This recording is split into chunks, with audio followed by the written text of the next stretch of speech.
Minčių susidūrimas pristato Walteris Vaitas ir Martinas Smitas. Martinas Liuteris, Tridento taryba, mirtina žaizda,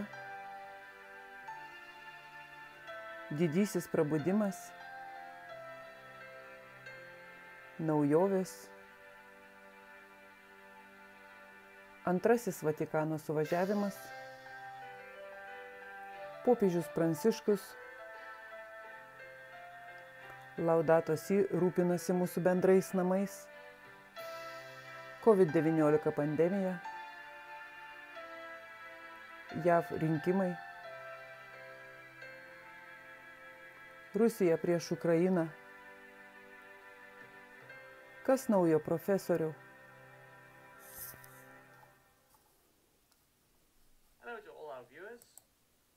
Sveiki visi mūsų žiūrovai, sveikiname jūs sugrįžę į minčių susidarimo atnaujinimą, bet prieš pradėdami pradėkime maldą. Padarykime tai, Martinai. Mūsų dangiškasis tėve, pirmiausia, norime tau padėkoti, kad vėl galime būti čia. Dėkojame už sveikatą, palaikymą ir viską, ką tu darai dėl mūsų. Ir kad nepaisant visko, kas vyksta pasaulyje, tu vis tiek valdai. Ačiū už tai. Palaimink dabar šią diskusiją Jėzaus vardu. Amen. Sveiki, Valteri. Sveikas, Martinai. Kaip tau sekasi? Man sekasi labai gerai. Ir atrodo, kad jums taip pat gerai. Aš vėl atsistoju ant kojų, taip. Na, ne, aš iš tikrųjų sėdžiu. Na, jūs žinote, kad mes buvome... Pasaulį užplūdo žinutės apie tai, kad jūs labai sergate ir esate ligoninėje, intensyviosios terapijos skyriuje, sergate plaučių infekciją ir visa kita. Ar galite mums papasakoti? Na, aš grįžau, taigi tai labai gera žinia. Taip, mes išgyvename labai blogą laikotarpį. Tiksliai nežinau, kaip tai atsitiko. Vieną dieną man buvo gerai, kitą dieną viskas sugriuvo. Tiesą sakant, mes jau ruošiamės važiuoti gauti vizų, kai staiga nutiko kažkas rimtai negerai. Ir vieną dieną man pasidarė labai blogai. Ir aš praleidau laiką ligoninėje, iš viso 17 dienų. Ir iš tų 17 dienų 3 dienas buvau reanimacijoje. Bet problema buvo išspręsta. Buvo infekcijos su atsparumo antibiotikams padermėmis ir reikėjo šiek tiek intervencijos čia ir intervencijos ten, bet štai aš esu. Ir Dievo malonė, aš atsistojau vėl ant kojų, numečiau 15 kg svorio, bet priaugau atgal 4, na, bet aš nenoriu susigrąžinti visų 15. Tai gerai. Taigi taip. Gal galite pasinaudoti proga ir padėkoti visiems žiūrovams ir visiems, kurie meldėsi už jų maldas. Žinoma, turiu galvoje, atgarsis buvo didžiulis. Buvo daug informacijos, daug iš jos buvo šiek tiek atsilikusi nuo laiko, o dalis buvo neteisinga, bet kaip ten bebūtų, noriu padėkoti visiems, kurie rūpinosi ir meldėsi už mane. Buvo tikrai stebuklinga patirtis. Pagalvojus apie tai, tai nebuvo lengva, bet tai turėjo tikslą. Ir manau, kad tai padėjo daugeliui dalykų. Ir gulėdamas ligoninėje aš neleidau laiko tuščiai. Iš tikrųjų, aš rengiau evangelizavimo kampanijas nuo ryto iki vakaro. Pritvirtintas prie visų rūšių įrangos ir žmonės norėjo žinoti. Ir aš papasakosiu istoriją, bet galvoju, kad gal viešpats norėjo, kad gulėčiau tame reanimacijos skyriuje. Ten buvau ilgiau nei turėjau būti. Galėjau išeiti anksčiau. Taip, bet manau, kad buvo kažkas, ką reikėjo pasiekti. Ir turiu labai įdomių istorijų, bei labai įdomių patirčių. Taigi tai buvo kitokio pobūdžio evangelizacija, ne tokia situacija, kurią džiaugčiausi ir norėčiau pakartoti, bet jaučiuosi daug geriau.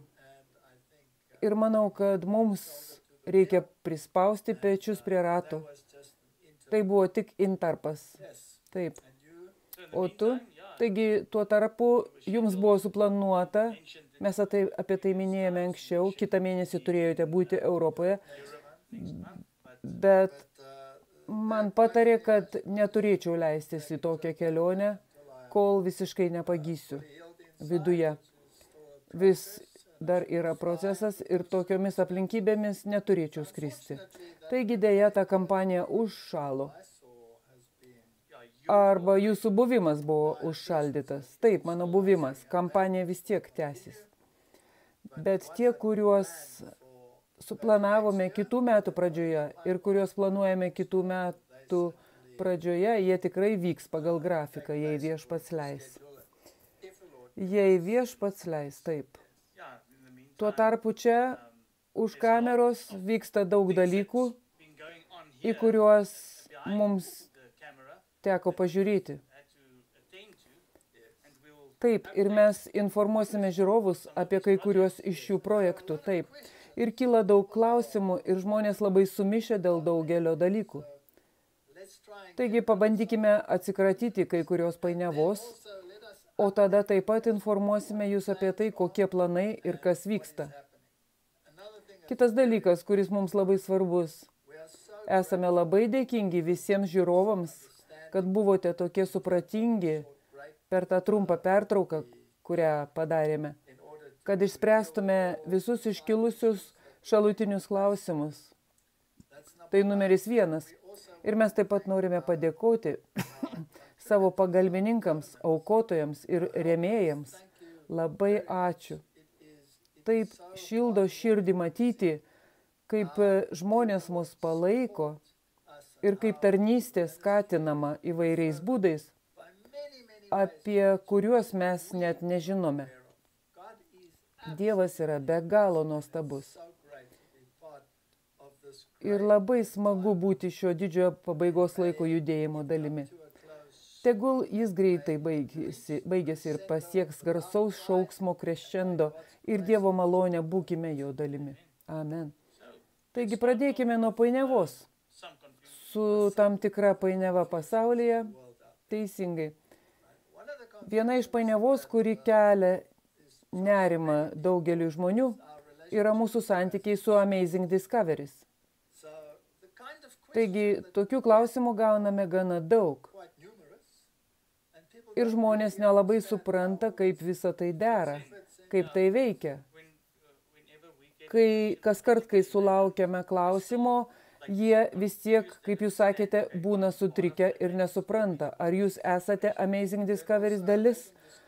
Kokia yra situacija? Taip, ir tada taip pat Amazing Discoveries buvo transliuojamas į Afriką, o tada Afrikos kanalas dingo. Aš nežinau, ar jis sugrįš ar ne, nežinau, koks yra status quo, bet sulaukėme tokio tipo klausimų. Sveiki, minčių susidūrimas, esu šiek tiek sutrikęs. Ar jūs vis dar esate Amazing Discoveries dalis? Ir jei taip, ar pakeitėte savo poziciją dėl Šiaurės karaliaus tapatybės ir savo požiūrį į Biblijos chronologiją? Atrodo, kad tarnyboje nuomonės skiriasi. Tokių klausimų mes sulaukėme labai daug.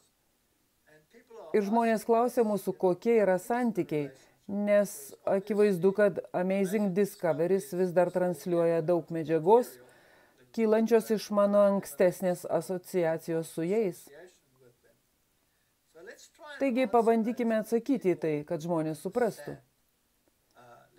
Taip pat leiskite nuo pat pradžių pasakyti, kad mes linkime Amazing Discoveries sėkmės ir tikimės, kad jiems seksis jų tarnyboje, nes kuo daugiau žmonių, kurie skleidžia pabaigos laiko žinią, tuo geriau. Bet dėl mūsų pozicijos pabandykime atsakyti. Pirma, mes niekaip nesusiję su Amazing Discoveries. Mes esame visiškai atskira tarnyba ir neturime jokios įtakos jų laikomiems ar skleidžiamiems požiūriams. Taigi, jei jų požiūriai skiriasi nuo to, ką mes kalbėjome, mes neturime jokios informacijos apie tai ir iš tikrųjų neturime jokio kontakto. Taigi, anksčiau buvau susijęs su Amazing Discoveries, bet nuo 2021 metų sukūrėme atskirą tarnybą, pavadinta minčių susidūrimas. Tai yra visiškai atskiras subjektas. Ir nors vis dar esu jų ekranuose, taip, jūsų ankstesnė medžiaga ir įrašai, kuriuos jie padarė su jumis ankstesniais metais, vis dar yra rodomi jų kanaluose. Taip, aš nieko prieš dėl to. Tai gerai, bet šiuo metu nuo 2021 ir iš tikrųjų anksčiau nebuvo jokių įrašų, kuriuos padarėte su jais. Ne, nieko. Taigi viskas, ką dabar darome, yra minčių susidūrimo tarnyba. Taigi Amazing Discovery Šiaurės Amerikoje vis dar platina mano senesnę medžiagą, o Amazing Discoveries Vokietija turi leidimą versti Kas naujo profesoriaus serijas. Žmonės tikriausiai nežino, kad Amazing Discoveries Vokietija taip pat yra atskira tarnyba. Mes turime istorinių ryšių, bet ji yra visiškai nepriklausoma atskira tarnyba. Taigi Amazing Discoveries Vokietija verčia Kas naujo profesoriaus serijas į vokiečių kalbą ir daugelis tarnybų verčia mūsų darbus. Nežinau, kiek kalbų. Mes turime daug kalbų. Turiu omenyje, kad minčių susidūrimo skiltyje rasite įvairių kalbų YouTube kanalus. Aš tik greitai galvoju, yra serbų, yra rusų, yra tiek daug, manau, 11 ar daugiau kalbų, kurias verčia įvairių žmonės. Kas naujo profesoriaus serijas. Mūsų politika yra tokia, kad mes norime perduoti 3 angelų žinią į pasaulį. Ir jei kokia tarnyba imasi vargo jį išversti ir transliuoti, mes nieko prieš tai neturime ir nestabdome. Bet jei tai anglų kalba, tai yra minčių susidūrimo prerogatyva su jomis dirbti. Taigi serijos Vokietijoje ar kitose tarnybose išeina su mūsų sutikimu, mums leidus. Taip. Jei per tas tarnybas prašoma lėšų, tai ne iš mūsų. Mes neprašome jokių lėšų. Ne, mes neprašome lėšų. Mes pasitikime šventąją dvasią, kad veiktų protus. Ir Dievas buvo mums labai maloningas ir dėkojame už jūsų atsakymus į šį kvietimą.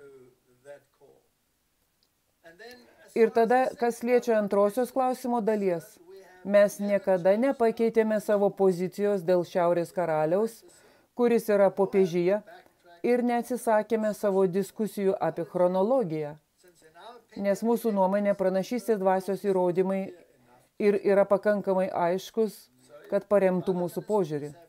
Taip, taigi, jei kitos ministerijos turi kitokią nuomonę, tai neturi nieko bendra su mumis, tai ne mūsų indėlis, jie gali turėti skirtingus požiūrius, kad žmonės galėtų patys išnagrinėti problemas ir padaryti savo išvadas. Nes niekas neturi būti guru kažkam kitam. Žmonės turi mokytis patys. O skatinti ir teikti idėjas yra tarnystės dalis. Taip. Ir mes aiškiai išdėstėme savo poziciją keliose Kas naujo profesoriaus serijose. Kalbant apie mūsų požiūrį į tai, kur esame laiko sraute, mes šį požiūrį gana aiškiai išdėstėme 8 serijoje, ar tai pabaiga, o tada turėjome antrą dalį, nes tai sukėlė nemažą ažiotažą, bet mes nepakeitėme savo pozicijos. Taip. Ir po tos serijos mes taip pat gavome daug patvirtinimų, kuriuos įdėjome į 9 seriją. Teisingai. Taigi toks yra mūsų požiūris į chronologiją ir tai, kur mes esame laiko tėkmėje. Ir šio požiūrio visiškai nepakeitėme. 106 serija, Rusija prieš Ukrainą. Mes daug diskutavome apie Šiaurės karalių prieš Pietų karalių.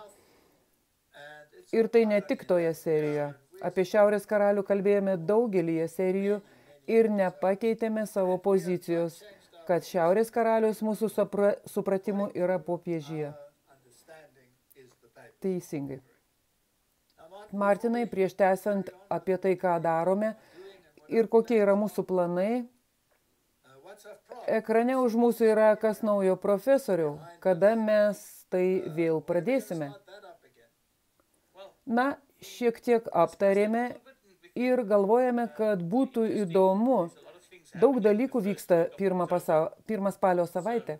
Taigi, Laudato Si 2.0 pasirodys yra įspėjimasis pranešimas, kuris bus transliuojamas visoje JAV, telefonuose ir televizijoje ir visą tai. Taigi galbūt laikas vėl pradėti naujas mūsų serijas.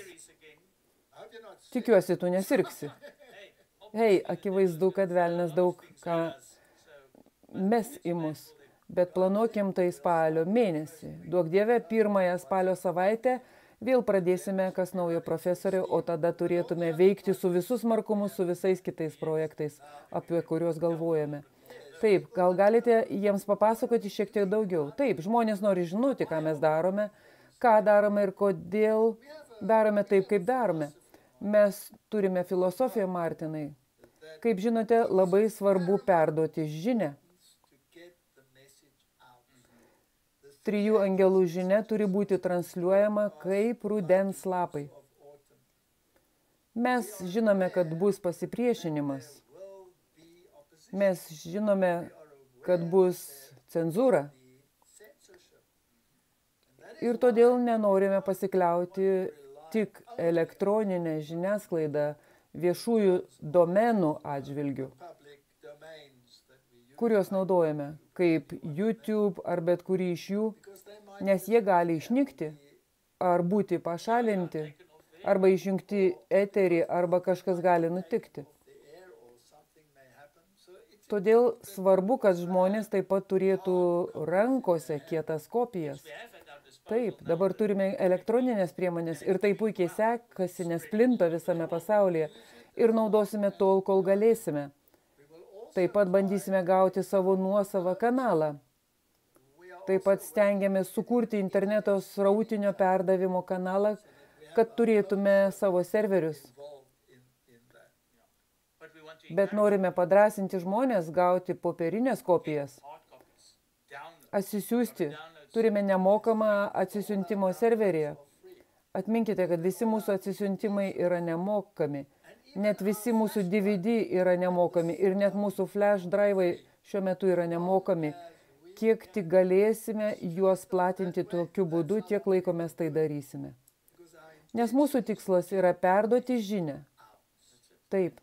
Ir taip pat svarbu, kad bendraminčiai pradėtų burtis, veržtis kartu, spausti kartu. Taip, kad galėtume nunešti šią žinią. Ir atminkite, kad visi yra komandos dalis. Nes Dievas naudojasi ne tik tarnybą, kad gautų žinias neštų. Jis nori, kad žmonės dalyvautų ir padėtų tai pasiekti tiems, kuriems tikrai reikia. Nes ne visi turi prieigą. Taigi, kaip mes stengiamės perduoti žinią, pažvelkime į keletą būdų, kuriais tai darome. Mes turime platinimo centrą Šiaurės Amerikoje. Tai minčių susidūrimas JAV ir Kanada platinimas. Ir žmonės, kurie ten dirba minčių susidūrime, yra Kenas ir Lana. Ir mes esame jiems labai dėkingi, nes jie atlieka puikų darbą. Taigi, jei norite sužinoti, ką veikia minčių susidūrimas, tada susisiekite su minčių susidūrimas Šiaurės Amerika biuru, jei esate Šiaurės Amerikoje. Taigi, jei kas nors nori susisiekti su minčių susidūrimu Šiaurės Amerikoje, naudokite kontaktinius duomenis ekrane. Čia galite pamatyti, kaip jie pakuoja tas dėžes ir išsiunčia jas nemokamai. Taip, tik pašto išlaidos. Ir Martinai, tai tapo įmanoma dėl dosnių mūsų aukotojų aukų. Taip, ačiū, labai ačiū. Tada mes taip pat turime minčių susidūrimas Europą, kur Henris Štoberis yra mūsų atstovas. Taip, Henris yra labai entuziastingas žmogus. Kaip žinote, jis yra tas, kuris kūrė šias nuostabės gamtos scenas. Ir jis yra atsakingas už tokius filmus, kaip pavyzdžiui Kūryba, ir didžioji dalis mūsų medžiagos yra iš jo. Prisimenate, kad mes transliavome nemažai jo sukurtų dalykų. Ir pavyzdžiui, Barbara O'Neill, taip. Ir jis mums nufilmavo daugybę serialų, pavyzdžiui, Barbara O'Neill serialus jis nepadarė World Cross, jis užsiėmęs kitais pranešėjais. Taigi jis labai užsiėmęs žmogus. Ir jūsų aukos taip pat leidžia tęsti šį darbą. O Europa yra labai didelis rajonas, kurį reikia kontroliuoti, todėl jam taip pat reikia pagalbos. Ir tai yra toks dalykas, kurį jis daro. Paima kėdę, pastato ją gamtoje, o tada pradeda. Taip, ir daro keletą gražių pamaldų. Daugelis žmonių matė mūsų trumpus ir vaizdo įrašus, kurie išleidžiami kasdien ir šabui. Visą tai daro Henris. Ir aš nežinau, ką daryčiau be senojo Henrio. Man patinka jo darbai. Manau, kad jis toks charizmatiškas žmogus. Jis visada atneša, jis pradėjo nuotykių profesorių. Taigi, taip, žmonės jį jau pažįsta ir mes jį mylime. Tai Henris įsitaisęs lauke, tai solo sąranka, net pats turi įrašyti save. Ir visa tai yra Islandijoje, mes būtume ten įrašę, bet viešpats tai nepasisekė, taip, ne, turėjau eiti evangelizuoti į ligoninę. Bet pamatysime, viešpats tikriausiai dar turi kitokių planų. Taigi, ką mes dar darome? Turime minčių susidorimo lauko evangelistus. Ir parodykime, ką veikia Fredis ir Patricija. Tai jų furgonas, kurį mes remiame. Ant jo yra minčių susidūrimo ženklas. Ir šie žmonės keliauja į visas tas sritis, kur niekas kitas neitų. Taip, jie keliauja į įvairias šalis. Jie keliavo į Zimbabvę, keliavo į Zambiją. Šiuo metu jie yra Namibijoje. Ir jie pristato 3 angelų žinią kaimo vietovėse, sunkiai prieinamuose tankumynuose, kur nėra kito būdo pasiekti šios žmonės. Ir mes tikrai norime visos genties žmonių, kurie nori eiti į šias sritis ir skleisti žinią. Ir tai, kad jie nori tai daryti, keliauti ir atsisakyti viso savo namų komforto ir daryti tai, yra nuostabu. Tai yra vienas iš būdų, kaip minčių susidūrimas remia evangelizaciją.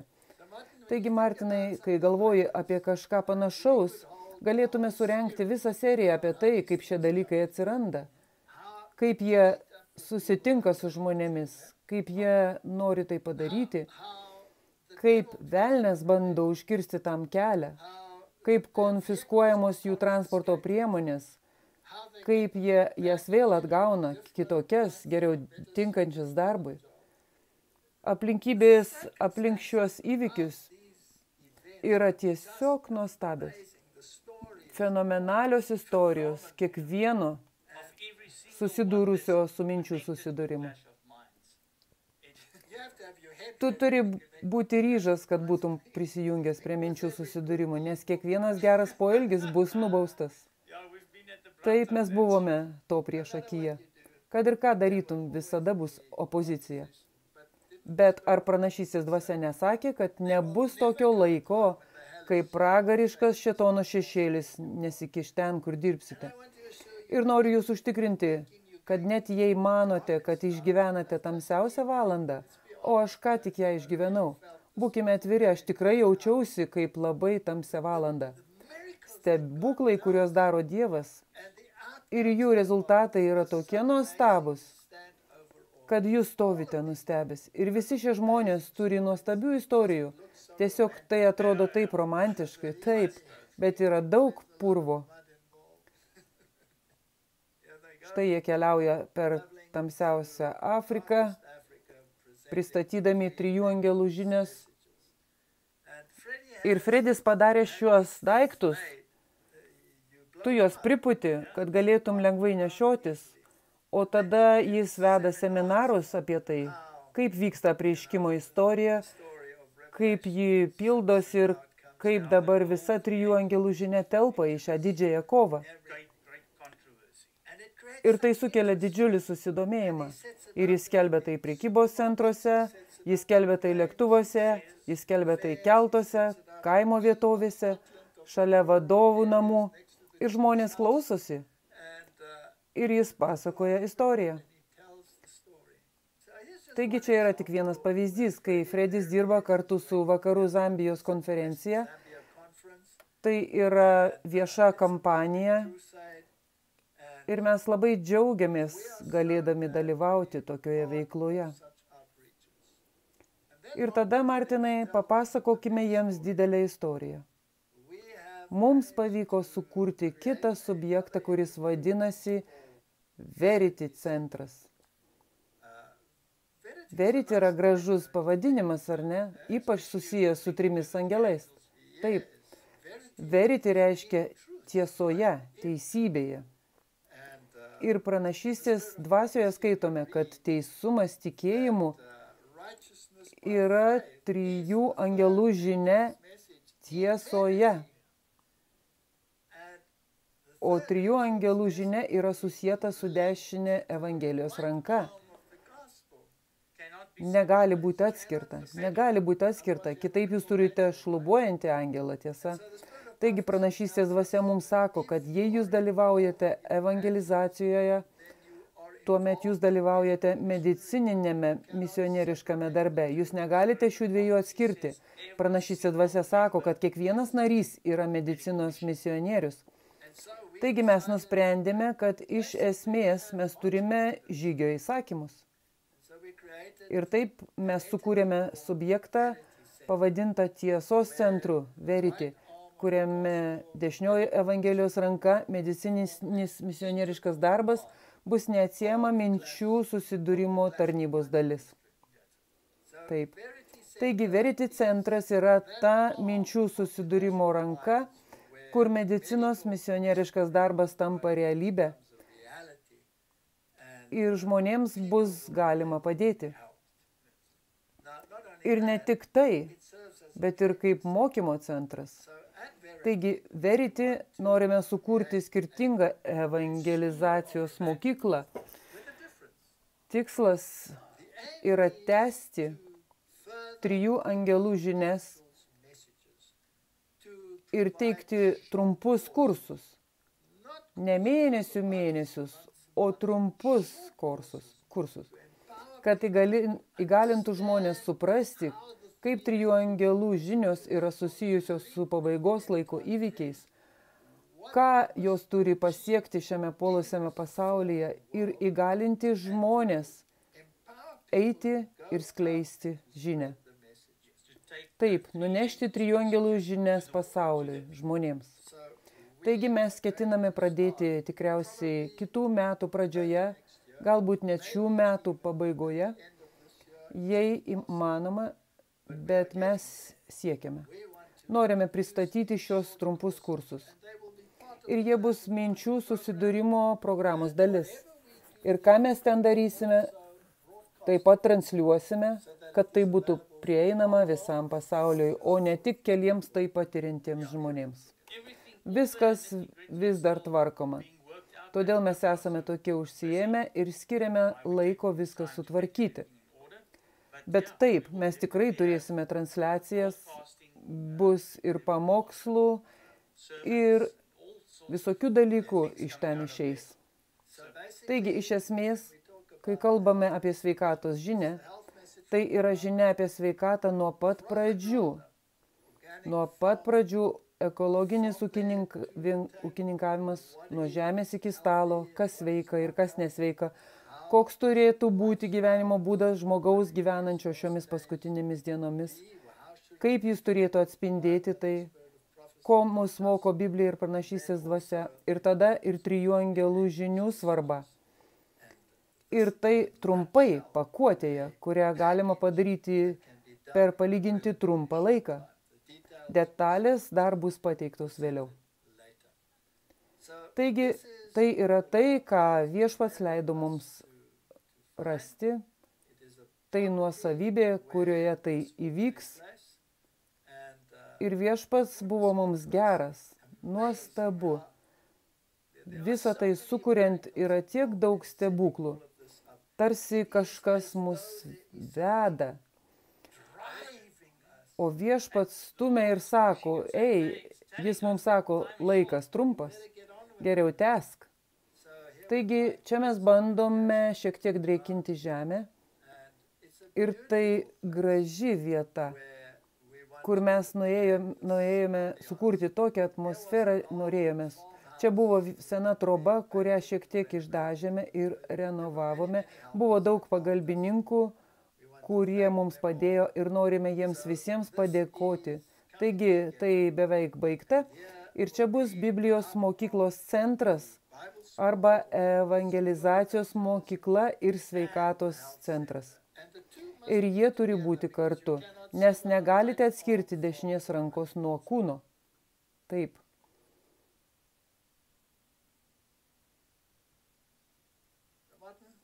Taigi, Martinai, nuėjome ilgą kelią, tiesa?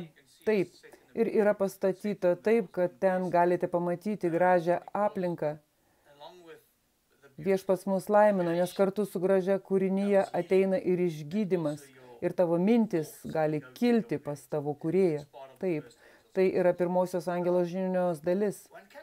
Neįsivaizdavome, kad tai netgi įmanoma.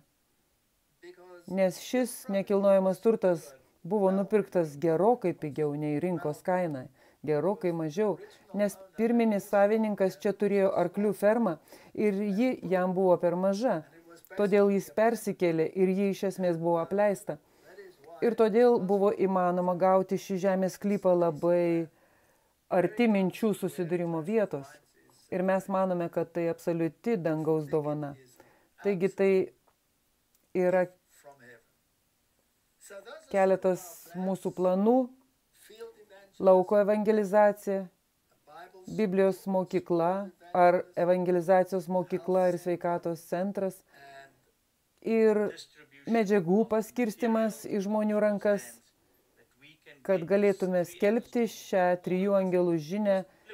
Ir visa tai, nes žiūrėkite, nieko, ką padarėme per 171 epizodą, nėra atskirta nuo 3 angelų žinios. Ne, viskas yra 3 angelų žinios dalis.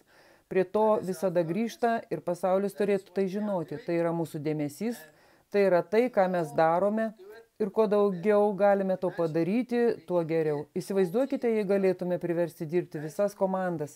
Įsivaizduokite, kad galėtume evangelizuoti ne tik Afrikoje, bet ir daugelyje pasaulio dalių. Kiek toli nuves vaizduotė, koks galingas Dievas, ką jis gali padaryti. Dirbkime kartu.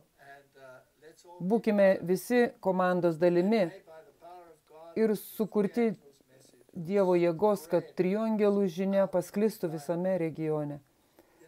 Biblija ir pranašystės dvasia yra labai aiškios. Biblija sako, ieškok ir rasi. Biblijoje taip pat sakoma, kad mažai kas ją randa. Martinai, kodėl jie jos neranda? Nes jie neieško. Taigi, būtina suradimo sąlyga yra ieškoti. Bet jei žmonės neieško, gal jiems reikia paskatos, kad norėtų ieškoti. Ir čia yra, kai ateina 3 angelų žinia. Jei gali paskatinti, kad žmonės susidomėtų, pasakytų, kas čia vyksta, o žinia turi būti nepaprasta. Tai negali būti įprasta žinia. Pasaulis užtvindytas, tiek daug nesąmonių, o žmonių laiką atima tiek daug šiukšlių, kad reikia nepaprastų pastangų, kad žmonės norėtų ieškoti. Ir kai jie pradeda ieškoti, tada jie gali rasti. Ir Dievas yra daugiau nei pajėgus. Daugiau nei pajėgus suteikti daug daugiau, nei kada nors svajojome. Pažiūrėkite, ką jis jau daro dėl mūsų, tai nuostabu. Taigi, prašyk ir gausi. Tai labai, labai svarbus reikalavimas.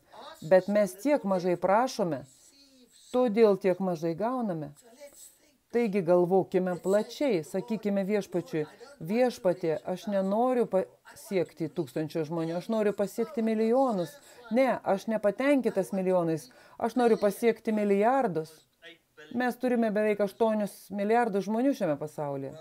Na, mes norime pasiekti mažiausiai 8 milijardus, nei vienu mažiau. Tai yra mūsų misija. Tai mes norime daryti ir meldžiame, kad dalyvautumėme misijoje. Tegul Dievas jūs visus palaimina. Greitai pasimatysime ir iki greito susitikimo kitame Kas naujo profesoriau. Ačiū. Užbaikime maldą. Dangiškasis Tėve. Visos mūsų aplinkybės, kurios atrodo bauginančios, yra tavo įgalinimas. Ir mes dėkojame tau už viską, ką padarai mums ir minčių susidūrimui. Ir meldžiu Viešpatie, kad būtų pasiekta daug daugiau. Mes turime daug minčių ir tu palaiminai daugybę priemonių, kad galėtume pradėti šias programas. Ir meldžiu, kad būtų vaisių. Bet aš meldžiu, kad žmonės dalyvautų ir jaustųsi jos dalimi. Ir kad žinia nueitų visam pasauliui.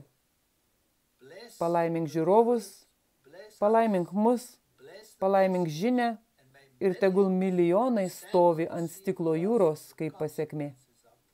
Tai yra mūsų malda Jėzaus vardu. Amen.